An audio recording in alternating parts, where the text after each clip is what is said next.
2022 година во која немаше месец без да има скандал кој ја тресеше владата на Димитар Ковачевски. Секогаш во центарот на вниманието беа или тој или неговите најблиски соработници вмешани во афери за кои најчесто немаше разрешница.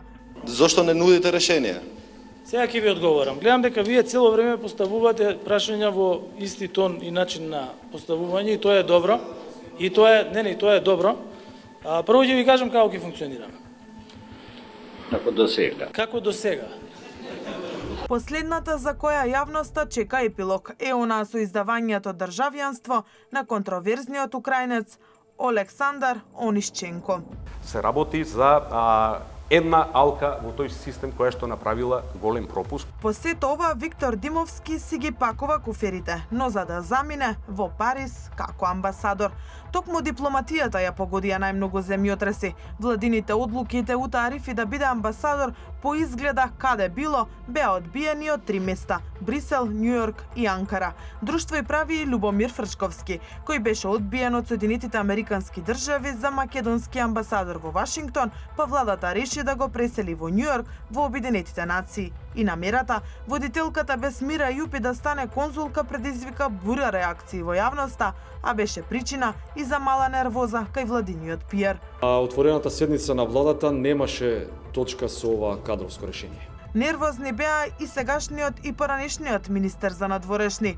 Преку социјалните мрежи се докажува кој направил поголемо предавство на Македонија. Дали Димитров со подпишувањето на првиот протокол со Бугарија или Османи со вториот. Мојот претходник ја обврзал комисијата, но и земјата пред целиот свет. Интересно што полесно сте нашле некоја бугарска верзија отколку македонската. И покрај серијата скандали, владата најмногу беше стресена од прифаќањето на францускиот предлог, што резултираше со масовни протести, откако премиерот за 24 часа го смени мислењето.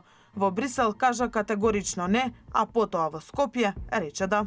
Предлогот во ваква форма, каква што е во моментов, е неприфатлив за мене.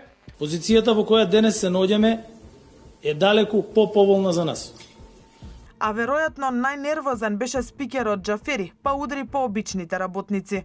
Седници, веднаш кај па бе седници, сите што позади се, немате ви е вие сте на плата и уште си е бавате на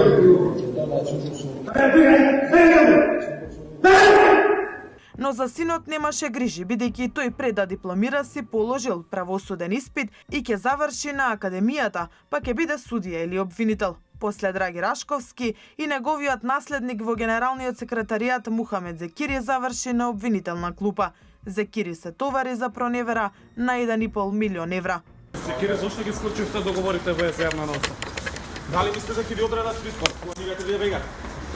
Но и покрај се, владините функционери немаа проблем да живеат на висока нога. Премиерот најавуваше штедење. Владата превзеде мерки за ригорозно штедење. А какви трошоци се јунешките бифтеци, рамстекот, морски плодови и уште што не, кои се купуваа со народни пари.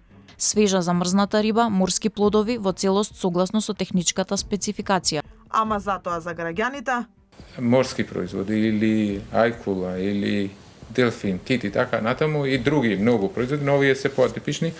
Перки од ајкула, морски кучиња и така натаму, кои што се производи на вистина од повисока класа и сметам дека тие, и затоа и така предложено, не треба да бидат со повластена ставка од 5%. Уште еден скандал го потресе премиерот. Зошто не служел војска?